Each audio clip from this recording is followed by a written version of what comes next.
नियम से करने योग्य कार्य अपनी आत्मा में सम्यक दर्शन, सम्यक ज्ञान, सम्यक चारित्र रूपी निर्मल पर्याय, पवित्र पर्याय, मोक्ष मार्ग रूपी पर्याय प्रकट करना। क्योंकि अनादिकाल से हमारे आपके आत्मा में पर को अपना जानने वाली, पर को अपना मानने वाली, पर के साथ संबंध रखने वाली ऐसी मोह राग द्वेष रूपी अपवित्र रूप पर्याय प्रकट है, जो स्वयं दुख स्वरूप है और अनंत दुख का कारण है।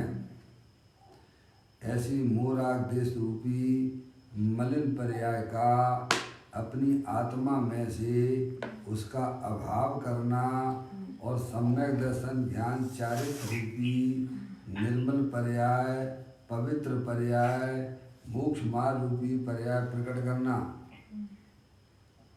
क्योंकि वह स्वयं सुख स्वरूप है और अनंत सुख का कारण है। ऐसे कार्य की प्राप्ति माँ जनवाणी माता के माध्यम से अपने आत्मा के स्वरूप को पहचानना।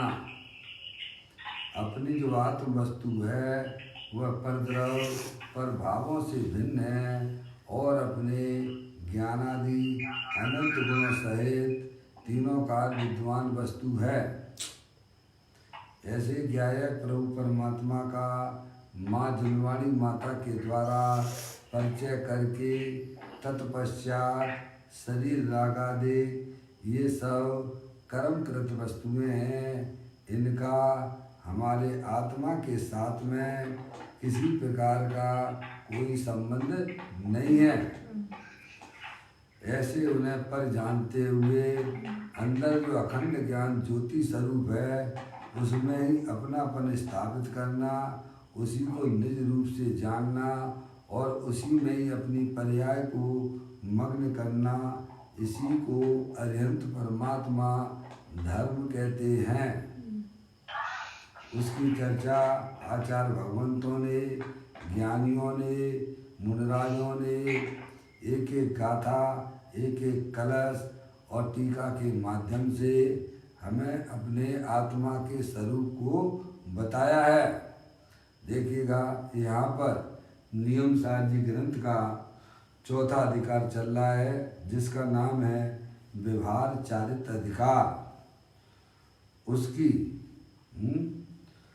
62वें नंबर की गाथा मुनिराजों के 28 मूल गुणों की चर्चा इस अधिकार के अंतर्गत आई है, जिसमें अपन ने जो है पंच महाव्रत की चर्चा पढ़ ली है। अभी यहाँ पर पंच समिति की चर्चा चल रही है, उसमें भाषा समिति की चर्चा यहाँ पर है। 62वें नंबर की गाथा में अपन उसका पाठ करते हुए मुनिराजों की जो टीका है उसको भी समझते हुए आगे चल रहे हैं। पाठ कर लेते हैं। पैसून कर कस हास पर निंदा प्रशंसा आत्म की, छोड़े कहे हित कर वचन उसके समिति है वचन की। देखो भाषा समिति मुनिराज की कैसी होती है, तो कहते हैं कि मुनिराज के पैसून यानी चुगली वाले वचन उनकी पर्याय में नहीं होते हैं। समझ गए आप? कहते हैं पैसून कर्कश हास परनिंदा प्रशंसा आत्म की है, इस प्रकार के उनकी पर्याय में अशुभ विकल्प नहीं होते हैं। और जहाँ अशुभ विकल्पों का अभाव होने पर उनके वचन भी इस प्रकार के नहीं होते हैं। चुगली भरे वचन, कर्कश है, समझ गए नहीं आप? जो कानों को चुभते हों, हैं, समझ गए? और हास्य प्रिय वचन भी वह नहीं बोलते हैं। पर निंदा, दूसरों की निंदा भी नहीं करते हैं, और आत्म प्रशंसा अपनी प्रशंसा करना, समझ गए नहीं आप? ये सब जो है अशुभ विकल्प हैं, पाप बंध के कारण हैं। इसीलिए मुनिराज को जब अशुभ राग ही नहीं है पर्याय में, तो इस प्रकार के वचनों का भी उनके जीवन में देखा जाता नहीं है। वे तो जो है कहते हैं स्व पर हित रूप वचन बोलता है। क्या मुनिराज जो है ना कैसे वचन बोलते हैं? जो स्वयं और दूसरे को हितकारी हों। समझ में आया भैया? है स्व पर हित रूप वचन बोलते हैं, उसे भाषा समिति कहते हैं। जो अपने आत्मा के लिए भी कल्याणकारी हों और दूसरों के लिए भी कल्याण में निमित्त हों, ऐसे आत्महित वाली चर्चाएं वह करते हैं। दिन रात आत्मा का चिंतन संभाषण में वही कथन है, उसी वास्तव में व्यवहार समिति कहते हैं। और व्यवहार समिति उन्हीं को होती है जिनको निश्चय समिति होती है। समझ में आया? जब तक वह आत्मा अपने आप को आत्मा नहीं जानता है, आत्मा रूप उसकी परिणति प्रकट नहीं हुई है, तो भले ही वह 28 मूल गुणों का पालन भी करता हो, तो उसे आगम में जिनवाणी में व्यवहार समिति नाम संज्ञा नहीं दिया गया है। समझे? उसी तो बाल व्रत और बाल तप कहा गया है। समझ में आया? तो जो है निश्चय समिति पूर्वक ही भाषा समिति होती है। ये बात यहाँ पर सिद्ध हो जाती है। क्योंकि अभी मुनिराज को पूर्ण अर्यंत दशा, पूर्ण वीतराग दशा, पूर्ण निर्मल दशा अभी प्रकट नहीं हुई है। अभी उनकी पर्याय में किंचित राग विद्वान है।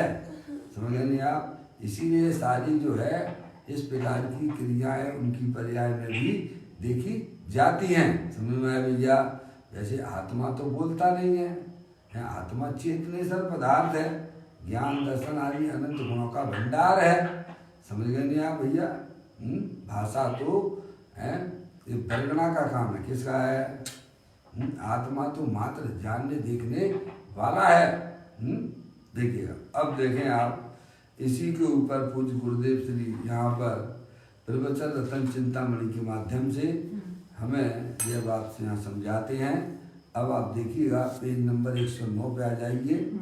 आपके पास अगर तीसरा भाग हो तो आप उसे देख सकते हैं, नहीं तो सुने ध्यान से। आहा उत्पाद व्यय ध्रुव युक्तम सत और सद्रव लक्षणम, ऐसा तत्वार्थ सूत्र अध्याय 5 सूत्र नंबर 30 और 29 में। समझ में आया भैया? उमा स्वामी महाराज का उन्होंने लिखा है। समझ में नहीं आई? उसमें यह बात लिखी गई है कि सद्रव लक्षणम 29वां नंबर का सूत्र है। द्रव्य किसे कहना है? सद्रव लक्षणम, सत्स्वरूप। समझ नहीं आप? वस्तु तीनों काल सत्स्वरूप है। वस्तु ना हो ऐसी बात नहीं है। और वह सत्स्वरूप वस्तु कैसी होती है? ये कहते उत्पाद व्यय ध्रुव युक्तम सत है। उस वस्तु में वस्तु पने से रहती हुई उस वस्तु में निरंतर परिणमन चला करता है। पर्याय के बिना द्रव्य नहीं होता है और द्रव्य पर्याय के बिना नहीं होता है। ये तो सभी को मान्य ना। तत्वार्थ सूची ग्रंथ है ना, उमा स्वामी महाराज को, चाहे वह दिगंबर समाज हो अथवा श्वेतांबर समाज हो, अथवा सोनगढ़ वाले हों या फिर जो है देवगढ़ वाले हों, जो भी हो। समझ में आया भैया? ये सभी के लिए मान्य है। उसमें ये बात वहाँ लिखी है, उत्पाद व्यय ध्रुव युक्तम सत। जो सत स्वरूप वस्तु होती है वह उत्पाद व्यय ध्रुव वाली होती है। उत्पाद यानी वस्तु में नवीन पर्याय का उत्पन्न होना वह उत्पाद कहलाता है। व्यय पूर्व पर्याय का उसमें से अभाव होने ना है वह व्यय कहला। और ध्रुव रूप से रहे। देखो अपनी पर्याय में देखिएगा, अपने आप को अंदर पढ़ने का प्रयत्न हमारा हो है तो आपको वह वस्तु अवश्य मिल ही जाती है। ना मिले तो कोई बात ही नहीं है ना। देखो अपनी पर्याय में है हाँ भैया, थोड़ा ये बर्तन अर्तन बंद कर दीजिए, अभी से क्या काम चालू हो गए हैं। तो मेरे को यहाँ से वॉल्यूम बंद करता हूँ तो कई लोगों को नुकसान हो जाता है। प्लीज़ कोई काम ना करें, जिनवाणी का रसा स्वादन करें। जिनको भी हमारी आवाज़ जा रही है, नहीं तो मुझे अनावश्यक रूप से बंद करना पड़ेगा वॉल्यूम। हाँ देख लो बेटे, नहीं तो काट ही दो उनको। क्या ठीक है, क्या कर रहे भैया, क्या तुम पहचान पाओ उसमें? क्या बात चल रही थी भाई? देखो बात ये चल रही है, हमें वस्तु को अंतरोन्मुखी उपयोग के द्वारा समझने का प्रयत्न करना चाहिए और ये हमारा अधिकार है। समझ में आया? उत्पाद व ध्रुव युक्तम सत।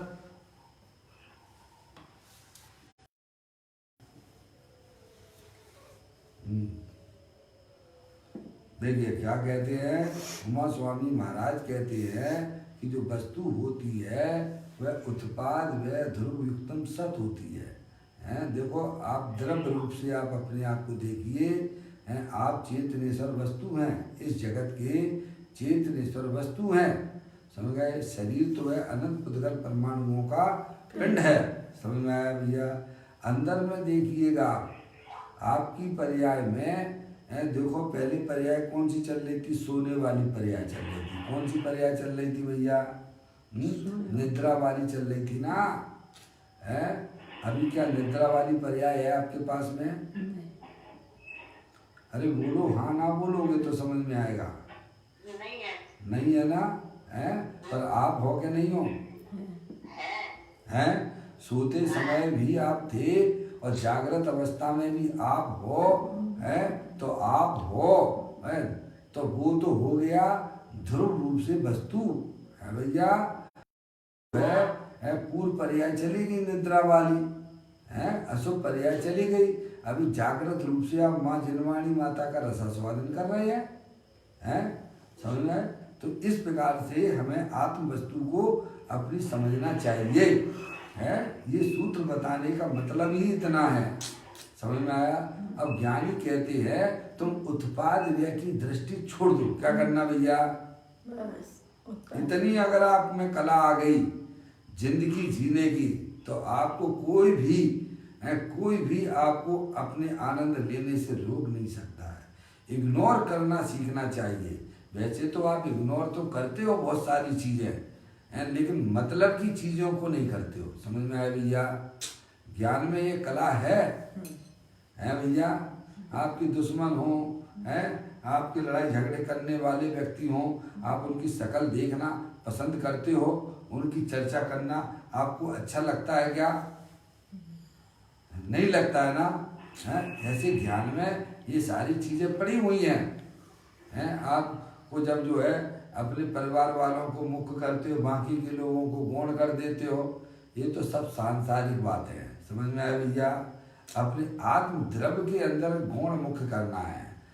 अपनी चेतन स्वरूप वस्तु है जो तीनों काल ज्ञान आनंद स्वरूप वस्तु है। समय से दूसरे समय का नहीं होता है।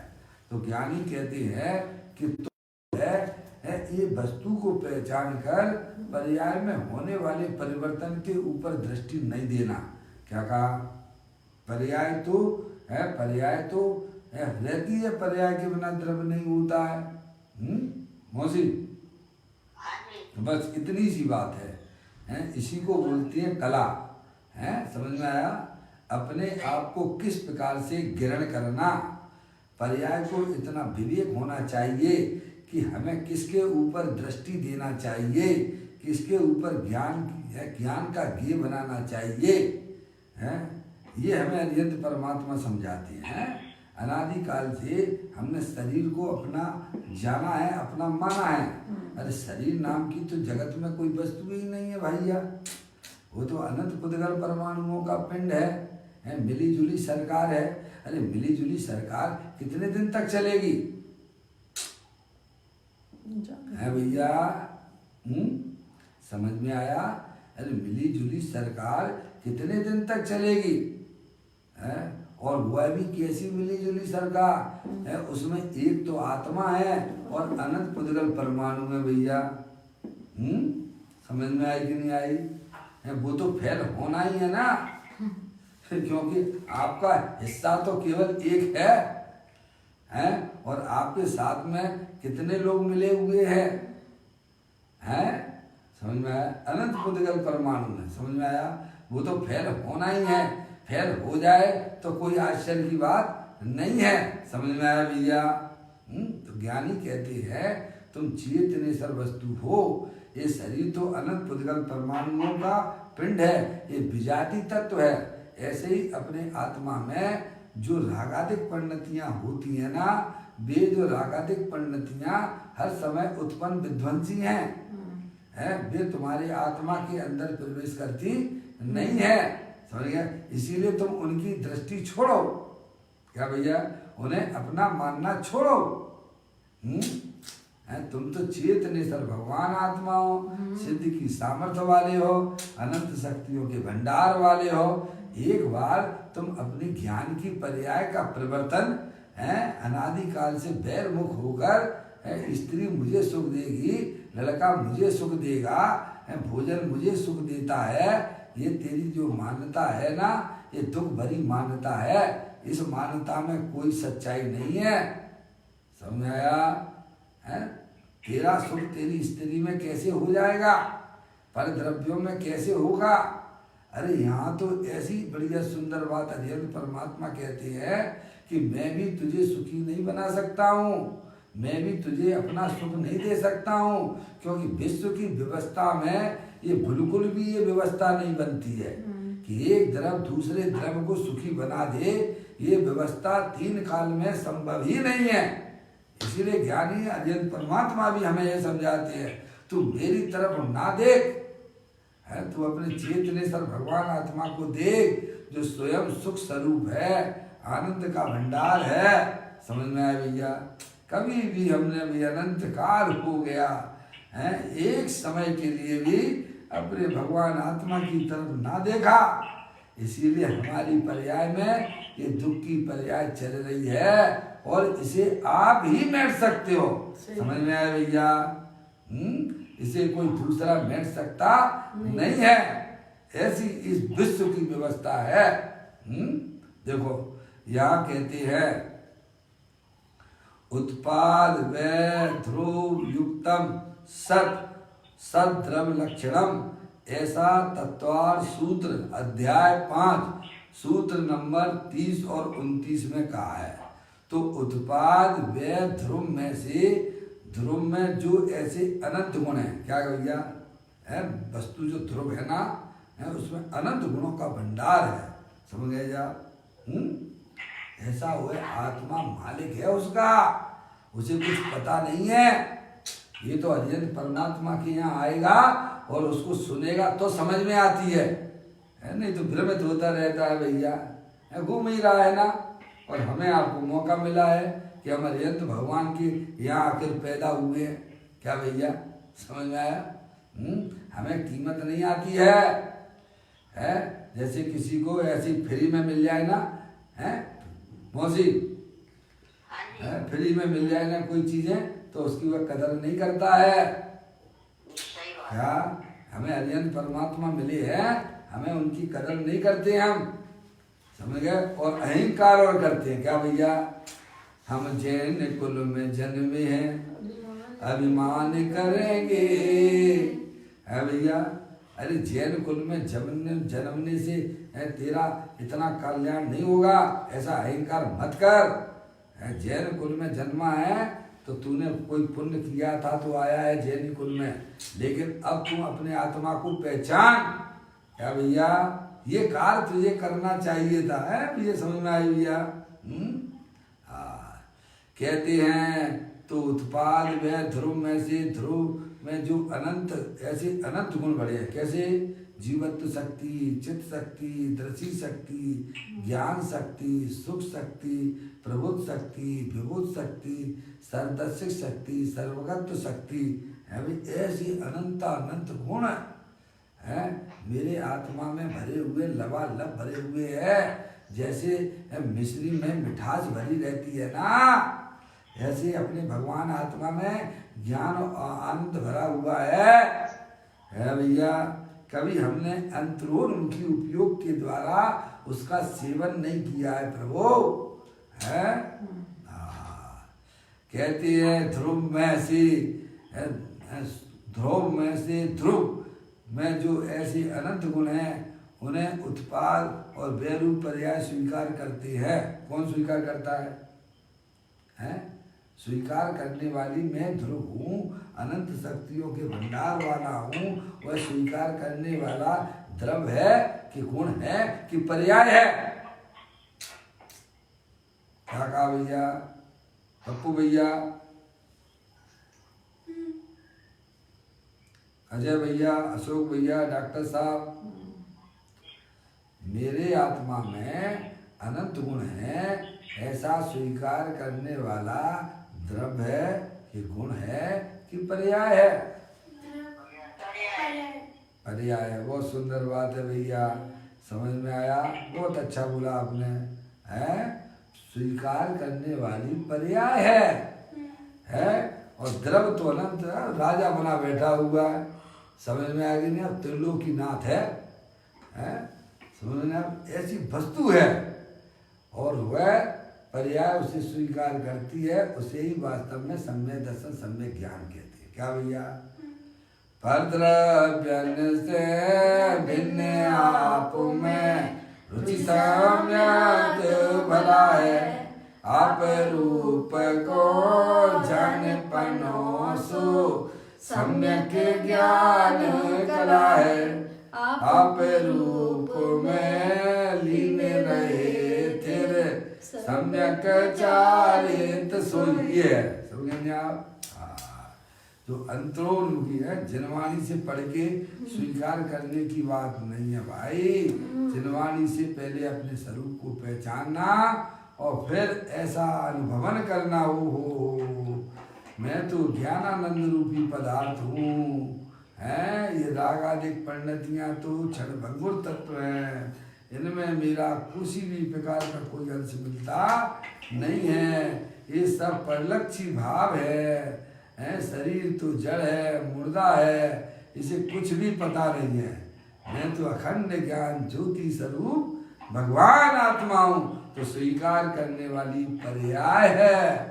किसे स्वीकार करती है? अपने चेतनेश्वर भगवान आत्मा जो ध्रुव रूप से है, जो निगोद में सोई मुझ में सोई मोक्ष मजाल, अंतर भेद कछु नहीं है, भेद के नहीं संसार है भैया। इतना सा काम करना है भैया, इतना सा काम अगर आपने अपने आत्मा में कर लिया तो ये समझना चाहिए कि वर्तमान में अपना आत्मा तो आनंदमय पर्याय में हो ही जाएगा और अल्प काल में भैया उसमें केवल ज्ञान और मोक्ष की पर्याय भी आ जाती हैं भैया।